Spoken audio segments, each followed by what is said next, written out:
Sebelumnya, Assalamualaikum warahmatullahi wabarakatuh. Waalaikumsalam warahmatullahi wabarakatuh. Nah, halo anak-anak. Halo Bu. Selamat pagi semuanya. Selamat pagi. Bagaimana kalian kabarnya hari ini? Alhamdulillah luar biasa. Allahu Akbar. Alhamdulillah. Semoga kita selalu diberikan kesehatan dan kelancaran dalam menuntut ilmu ya. Nah, sebelum memulai pembelajaran hari ini, mari kita buka dengan membaca doa terlebih dahulu. Nah, agar pembelajaran hari ini itu berjalan dengan lancar dan semoga ilmu yang kita dapatkan pada hari ini bermanfaat. Nah, untuk ketua kelas silakan untuk memimpin doa. Duduk siap. Berdoa mulai. A'udzu billahi minasy syaithanir rajim. Bismillahirrahmanirrahim. Alhamdulillahi rabbil alamin. Ar-Rahmanir-Rahim. Maliki yaumiddin. Iyyaka na'budu wa iyyaka nasta'in. Ihdinas siratal mustaqim. Siratal ladzina an'amta 'alaihim ghairil maghdubi 'alaihim waladdallin. Rabbi shrah li sadri wa yassir li amri wahlul 'uqdatam min lisani yafqahu qawli. Rabbi zidni ilma warzuqni fahma. Amin ya rabbal alamin. Nah, sekarang Ibu akan mengecek hadiah kalian terlebih dahulu ya. Ya Bu. Jadi untuk yang namanya Ibu panggil, kalian mengangkat tangan. Ya. Untuk pertama Intan, hadir Bu. Dimas, hadir. Jasmine, hadir Bu. Indah, hadir Bu. Isma, hadir Bu. Rizal, Ada. Alhamdulillah ya semuanya hadir pada hari ini. Nah, siap ya semuanya untuk belajar sekarang? Siap Bu. Nah, sebelum kita mulai pembelajaran hari ini, anak-anak ibu ingin bertanya, apakah kalian itu pernah belajar dengan sungguh-sungguh, tetapi hasilnya itu belum sesuai dengan harapan kalian? Sering Bu. Bagaimana perasaan kalian jika hal itu terjadi? Kecewa. Lalu, apakah kalian itu berhenti belajar? Tidak. Nah, sekarang coba pikirkan, ada juga orang yang mendapatkan keberhasilan setelah berusaha keras. Nah, apakah keberhasilan itu hanya karena usaha yang dilakukan itu? Tidak. Lalu karena apa? Karena Allah. Ya, betul sekali. Nah, dalam kehidupan sehari-hari kita itu juga sering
Allah. Nah, yang selanjutnya kita masuk ke pembahasan tentang qadar. Nah, apa itu qadar? Qadar itu merupakan perwujudan dari ketetapan Allah Subhanahu wa taala dalam kehidupan nyata. Nah, jadi qadar itu menunjukkan bagaimana ketetapan Allah itu terjadi sesuai dengan usaha, doa, dan juga keadaan yang dialami seseorang. Nah, untuk contohnya yaitu seseorang itu menjadi pintar karena belajar dengan giat atau bersungguh-sungguh. Nah, giat itu atau bersungguh-sungguh itu yang dilakukan oleh seseorang itu merupakan usaha atau ikhtiar. Nah, selain itu yang seseorang menjadi pintar itu juga karena ketetapan Allah. Nah, selanjutnya kita akan membahas tentang perbedaan qada dan qadar. Nah, kalau qada itu apa? Ayo silakan dibaca, Mbak Intan. Qadar merupakan suatu ketentuan dari Allah SWT atas waktunya sejak zaman azali dan tidak bisa diubah dengan apapun. Nah, jadi qada itu merupakan sesuatu ketentuan dari Allah dan tidak bisa diubah. Jadi kalau Allah itu sudah menetapkan apa yang ditetapkan kepada kita, misalnya itu seperti jenis kelamin, nah kita kan tidak bisa mengubahnya ya. Nah, yang selanjutnya qadar. Apa qadar itu? Silakan dibaca. Qadar merupakan ukuran atau batasan dari ketetapan Allah SWT atas segala keputusan di saat kita telah berada di alam dunia sesuai dengan usaha dan daya upaya kita dalam berusaha.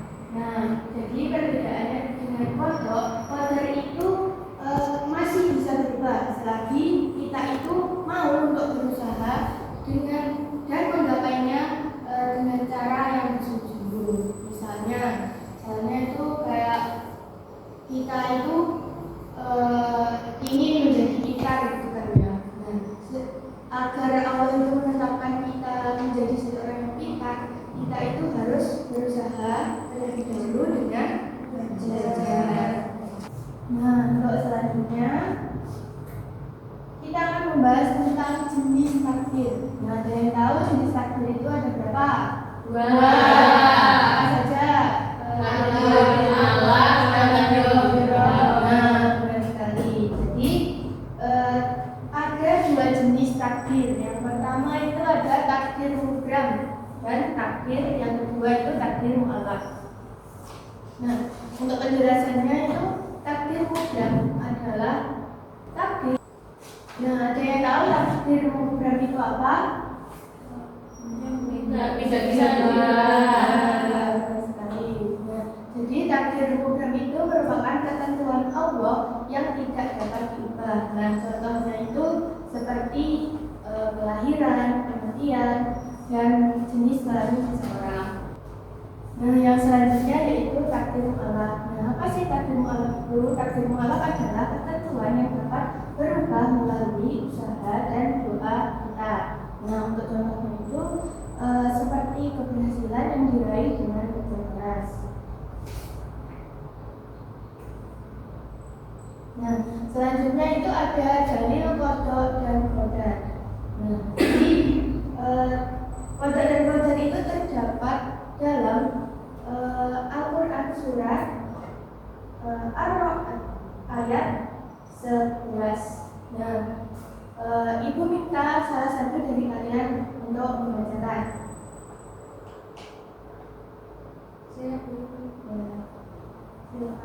Bismillahirrahmanirrahim.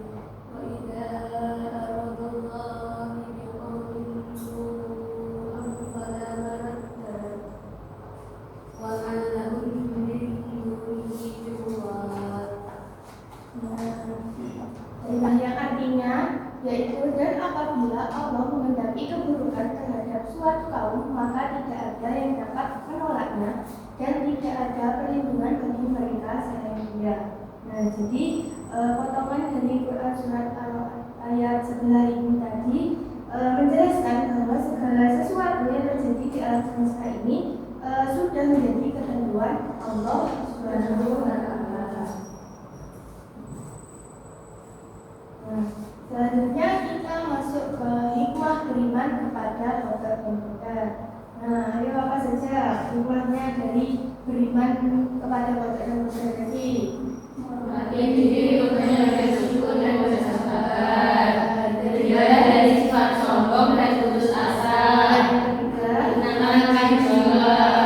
Ya, jadi untuk yang pertama itu ada hikmah beriman kepada qadar dan qadar, yaitu melatih diri untuk banyak bersyukur dan bersabar. Jadi orang yang beriman itu ketika mendapatkan keberhasilan, keberuntungan, dan kebahagiaan, mereka itu akan selalu bersyukur.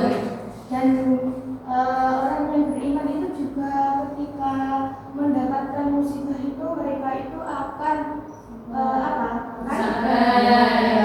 Jadi mereka itu akan bersabar.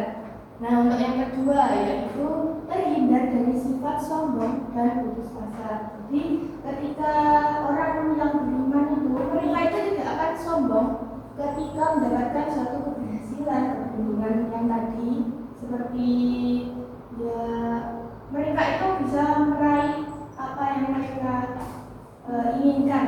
Ya, jadi mereka itu tidak akan sombong karena semua itu sudah Dari Allah. dari Allah. Nah, yang kedua itu putus asa. Jadi ketika orang beriman itu ketika mendapatkan cobaan atau kegagalan, mereka itu tidak akan langsung putus asa begitu saja. Nah, mereka itu juga akan terus berusaha lagi hingga mendapatkan apa yang mereka inginkan. Nah, yang ketiga yaitu menenangkan jiwa. Jadi jika orang yang beriman kepada qadar dan qadar itu mereka akan mendapatkan ketenangan jiwa. Dan selanjutnya kita akan membahas tentang sikap mulia. Nah, jadi kita itu dalam kehidupan sehari-hari wajib menanamkan sikap mulia pada diri kita. Nah, untuk yang pertama yaitu berusaha dengan sungguh-sungguh merupakan bentuk keimanan kepada takdir. Yang kedua yaitu menerima hasil dengan lapang dada dan menunjukkan sikap tawakal. Jadi ketika kita itu belum mendapatkan hasil yang kita inginkan, kita itu harus harus lapang dada dan juga kita itu harus selalu berusaha. Untuk yang ketiga itu tidak sombong ketika berhasil. Nah, itu merupakan cerminan iman yang benar. Jadi tidak sombong itu merupakan cerminan dari iman beriman kepada qadar. Nah, yang keempat itu menghindari putus asa menjadi tanda keyakinan kepada Allah. Jadi ketika kita mendapatkan kegagalan tadi, kita itu tidak boleh putus asa, harus yakin bahwa Allah itu akan memberikan kepada kita keberhasilan di kemudian hari. Nah, itu tadi ya yang Ibu sampaikan. Apakah ada yang ingin ditanyakan? Baik, kalau tidak, jadi kesimpulan dari pembelajaran kita hari ini yang pertama yaitu qada dan qadar itu merupakan ketetapan Allah yang wajib kita imani. Yang kedua yaitu takdir tadi terbagi menjadi berapa? Dua. Apa saja tadi? Dan yang ketiga, keimanan kepada takdir termasuk ke bagian dari rukun iman. Rukun iman itu berapa? Berapa? Jadi qada dan qadar itu termasuk rukun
semalam dia masih sehat dan lincah, tapi sekarang dia telah meninggal. Kok bisa secepat itu sih, Kek? Ya, itulah namanya takdir. Takdir? Maksud kakek sama cucu kakek yang meninggal itu takdir ya?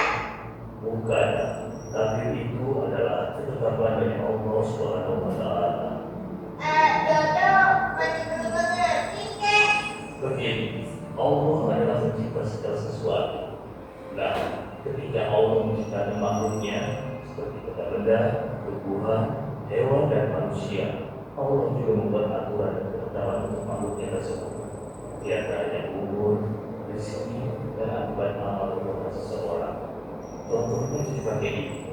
Allah telah menentukan umurnya hanya 9 tahun. Maka siapapun tidak bisa memperpanjang atau memperpendek umur hidupnya di dunia. Itulah yang dimaksud takdir. Nah, sekarang Dodo mulai mengerti, Kek. Rizki Dodo salah satu yang sudah ditentukan juga, ya kan? Kau benar, Dodo. Kau memang anak yang pintar. Oh iya, ngomong-ngomong soal Rizki, Dodo jadi ingat roti. Karena ingat roti, Dodo jadi lapar. Kemana roti Dodo? Kau cari roti ya, Do? Tadi roti kamu jatuh dan dimakan anjing yang mengejarmu, Do. Itu artinya roti itu bukan rezekinya Dodo.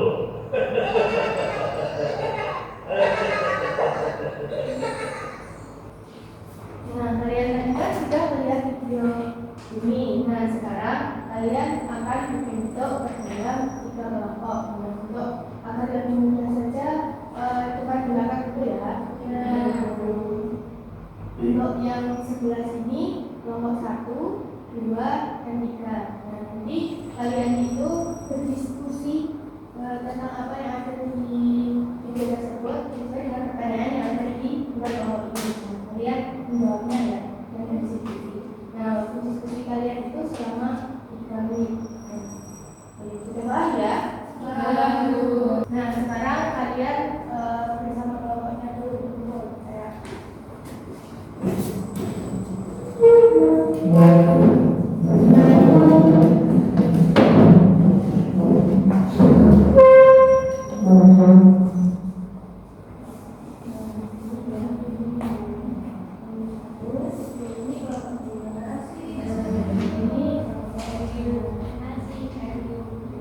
jadi nanti kalau kalian sudah menjawabnya nanti dipresentasikan di tablet.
Meninggal itu apa gitu? Jadi kebenaran itu yang termaksud takdir itu apa? Dari kejadian itu. Tadi kan kejadian terakhir. Terus ya dari kejadian kalian itu tadi kalau kalian itu termasuk apa? Terima kasih. Ya, sama.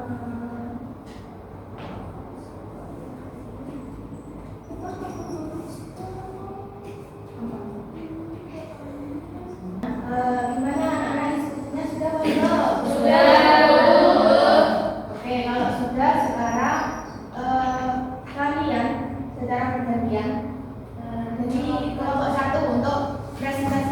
hasilnya di depan kelas. Maju ke depan dan bacakan hasilnya apa yang kalian ingat tadi dari video tersebut. Jadi nomor 1 pertanyaannya adalah video tersebut bagaimana saya menunjukkan takdir. Bagian yang menunjukkan takdir dalam video tersebut adalah saat cucu kakek meninggal dunia.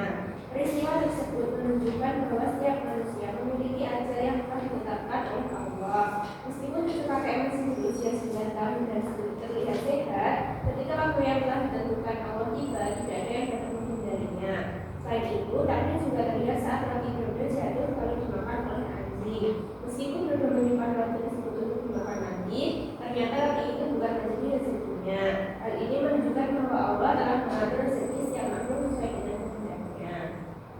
Kemudian yang nomor 2 pertanyaannya, takdir yang dimaksud di video itu masuk ke dalam jenis takdir apa? Mu'alaq atau mubrom?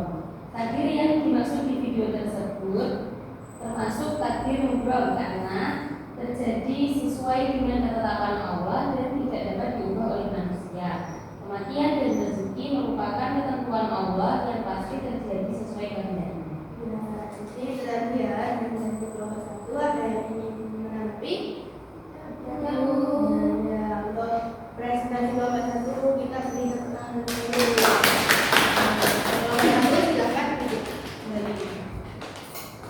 Yang selanjutnya untuk kelompok 2 maju ke depan.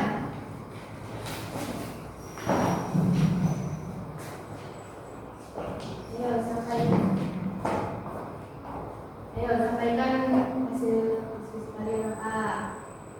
Jadi hasil diskusi kami untuk yang nomor 1 pertanyaannya, dalam video tersebut bagaimanakah yang menunjukkan takdir? Jadi bagian yang menunjukkan takdir adalah pertama ketika cucu kakek meninggal dunia. Nah, kejadian tersebut menunjukkan bahwa usia dan kematian seseorang telah ditentukan oleh Allah Subhanahu wa Ta'ala. Tidak ada seorang pun yang mengetahui kapan ajalnya akan datang. Yang kedua adalah saat roti Dodo jatuh yang dimakan oleh anjing. Nah, Dodo sebenarnya ingin memakan roti itu sendiri, tetapi Allah Subhanahu wa Ta'ala menetapkan bahwa roti tersebut menjadi rezeki bagi anjing. Nah, dari peristiwa ini kita belajar bahwa rezeki setiap makhluk telah diatur oleh Allah Subhanahu wa Ta'ala. Ya, untuk yang kedua, soalnya takdir yang dimaksud di video itu masuk ke dalam jenis takdir apa, mu'alaq apa mubrom. Nah, menurut kami itu masuk ke dalam takdir mubrom. Ya, peristiwa tersebut termasuk takdir mubrom karena merupakan ketentuan Allah SWT yang sudah pasti terjadi dan tidak dapat diubah oleh usaha manusia. Dan manusia itu hanya bisa menerima dan meyakininya dengan ikhlas. Ya, dari presentasi kelompok 2 beri tepuk tangan dulu.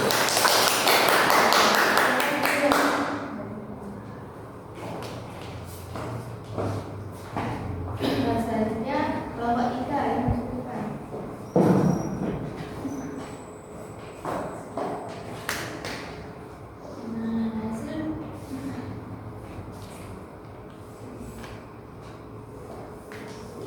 Nah, silakan sampaikan hasil diskusi kalian. Nah, hasil diskusi dari kelompok kami yaitu dari soal yang pertama, dalam video tersebut bagaimanakah yang menunjukkan takdir? Jawabannya yaitu bagian yang menunjukkan takdir dalam video tersebut adalah saat cucu kakek meninggal dunia. Peristiwa ini menggambarkan bahwa itu merupakan rahasia Allah Subhanahu wa Ta'ala yang telah ditetapkan sejak dahulu. Meskipun manusia dapat menjaga kesehatan, tetap saja waktu kematian berada dalam kuasa Allah Subhanahu wa Ta'ala. Selain itu, peristiwa roti Dodo yang jatuh lalu dimakan anjing juga menunjukkan adanya takdir. Dodo sudah menyimpan roti tersebut untuk dimakan nanti, tetapi pada akhirnya roti itu menjadi makanan bagi anjing. Hal tersebut menunjukkan bahwa rezeki seseorang terjadi sesuai dengan ketentuan dan kehendak Allah Subhanahu wa Ta'ala. Dan soal yang kedua yaitu tentang takdir yang dimaksud di video itu termasuk dalam jenis takdir apa, antara mu'alaq atau mubrom. Nah, menurut kita takdir itu termasuk takdir mubrom karena sudah menjadi ketetapan Allah Subhanahu wa taala yang masih terjadi dan tidak bisa dihindari oleh manusia. Terima kasih ya. Untuk Bapak juga hari kita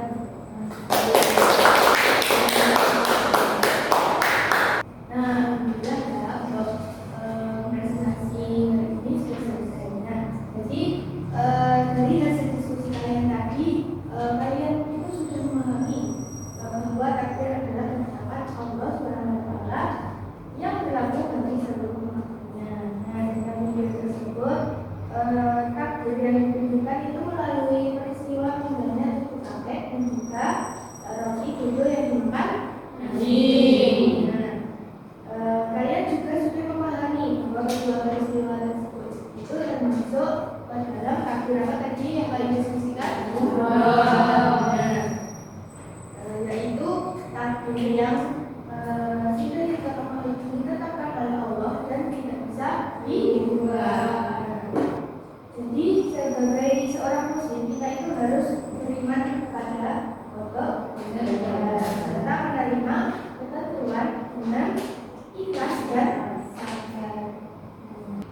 Nah, tadi kan kalian itu sudah belajar dan juga sudah berdiskusi. Nah, sekarang kalian akan menjawab soal untuk mengetahui pemahaman kalian itu sejauh mana tentang konsep belajar. Nanti untuk caranya itu soalnya itu dari ibu, terus kemudian kalian itu menjawabnya langsung saja ya, jawabnya begitu. Ibu bacakan, kalian menjawab.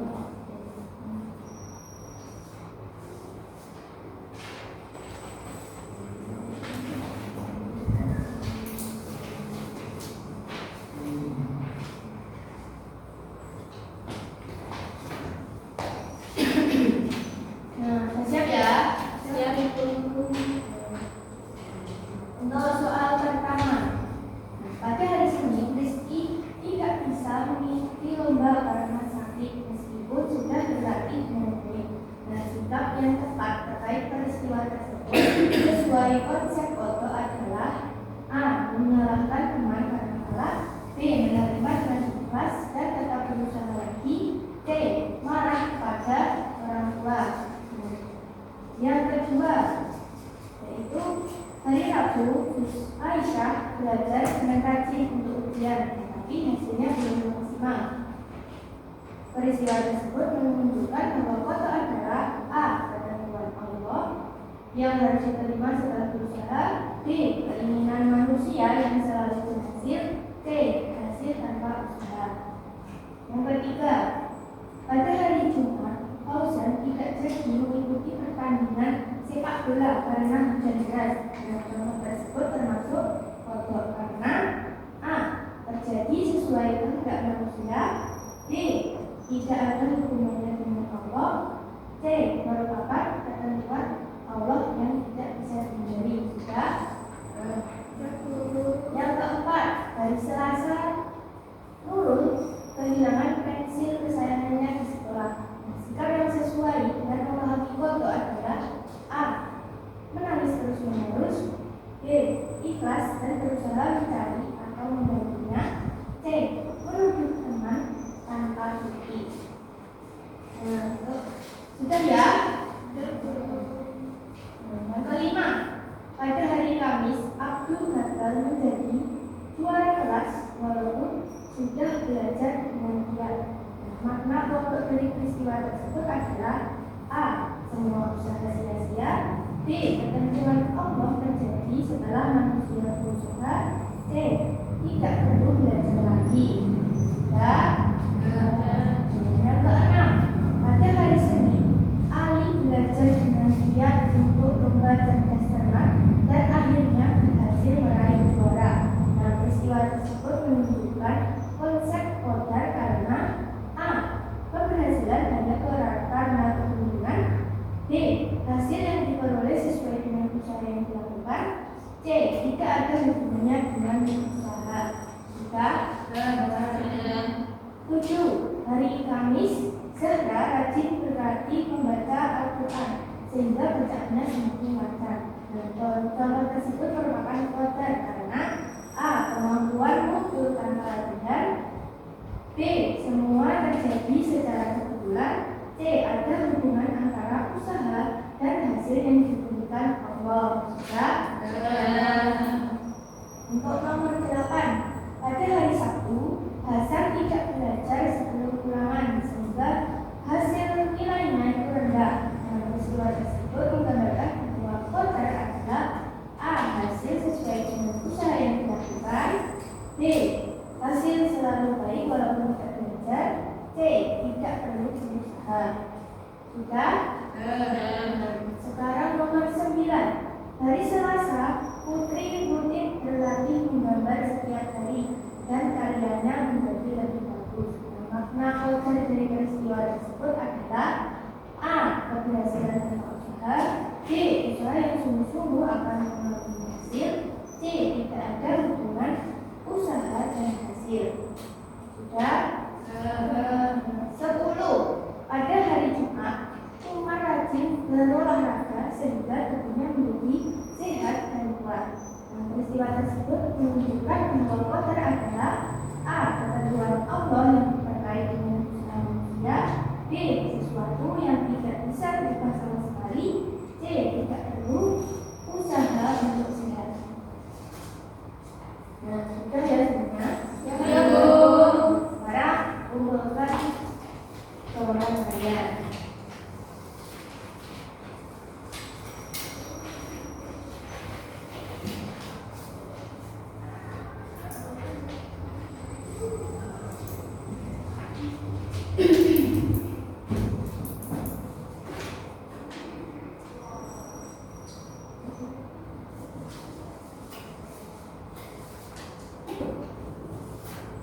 Nah, pembelajaran hari ini setelah selesai. Sebelum kita mengakhiri pembelajaran hari ini, Ibu ingin bertanya dulu setelah belajar tentang belajar apa pelajaran penting yang kalian boleh apa? Semua yang terjadi di dunia ini adalah ketetapan Allah.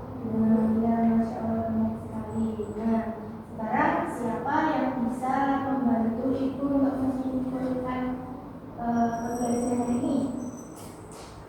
Saya Ya, silakan. jadi kesimpulannya adalah yang pertama qadar adalah ketetapan Allah yang wajib dipahami.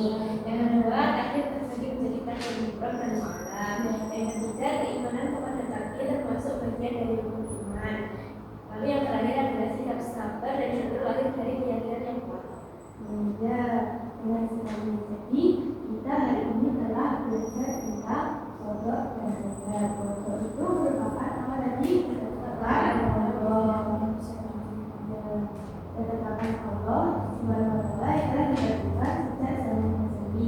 Sedangkan qadar itu merupakan perwujudan atau pelaksanaan ketetapan Allah yang terjadi dalam kehidupan manusia. Nah, melalui pembelajaran kita hari ini, kita itu harus belajar bahwa sebagai seorang muslim kita itu harus berikhtiar dan berusaha dengan bersungguh-sungguh berdoa kepada Allah serta menerima setiap hasil yang kita peroleh dengan sikap ikhlas, sabar dan juga tawakal, karena semua itu merupakan ketentuan dari Allah. Nah, baik anak-anak, sekian pembelajaran ini. Semoga yang dapat bermanfaat ya. Amin. Sebelum menutup pembelajaran ini, silakan ketua kelas untuk membuat dulu. Duduk siap, berdoa mulai.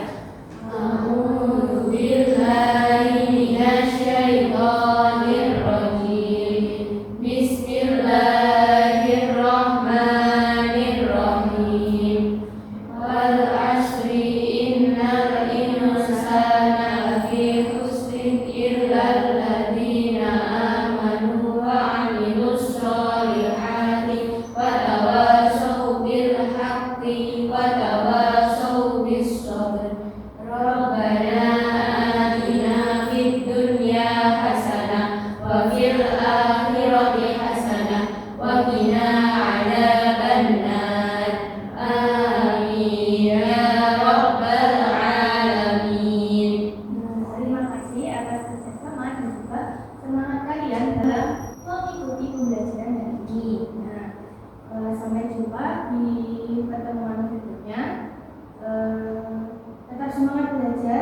Jaga kesehatan.